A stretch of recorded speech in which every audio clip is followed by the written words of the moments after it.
people are ready. A little bit, like, people are hungry for education, not only for that, but for also the green light to feel the agitation that they'll feel with it. Like, I think, at least here, it's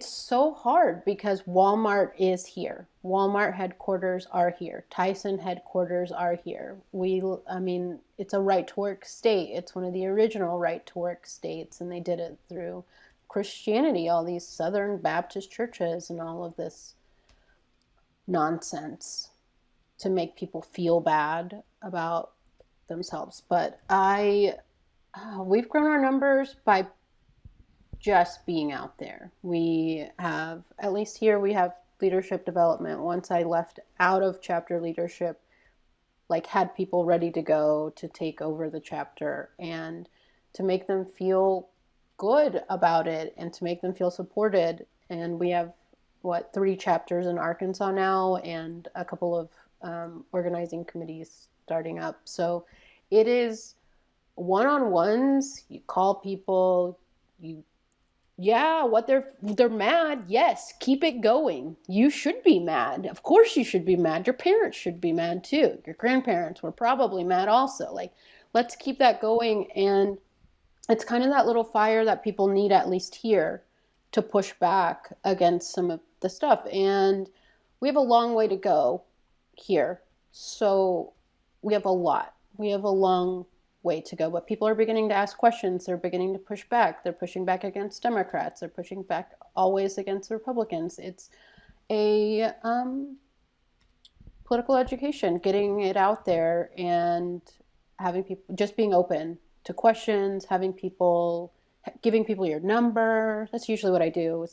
One of the first things is, please call me. It's always easier to reach me through text, through a phone call, way better than trying to at me on a Slack channel or anything like that. So at least that's it for us. And on a national level, we grew because of, let's just be really honest here. We grew because of these names that got elected. AOC, Bernie running twice. He's not a member of DSA, but calls himself a Democratic Socialist. And these things really boosted our numbers. And so the real question is, what are we going to do with those numbers? How are we going to retain them in these next 2 years whenever we're not going to have another Bernie?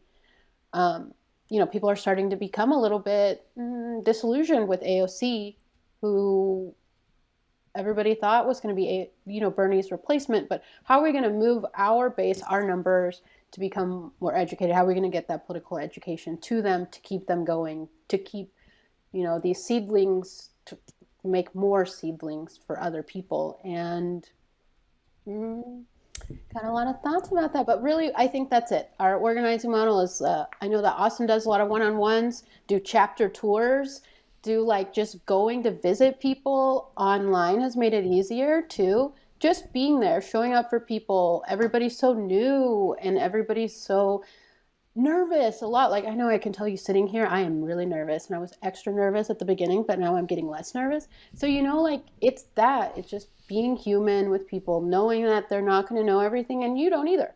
And just being real and not trying to beat them and tell them what it is that they're supposed to feel or how to get to their political ideology. They're going to figure it out, and provide that little structure that they need so that they, don't become a trot. You know what I mean? Oh my God. That's the Very best. well said. That's where it was all going to. Boom. There we go. Mic drop. I love it. That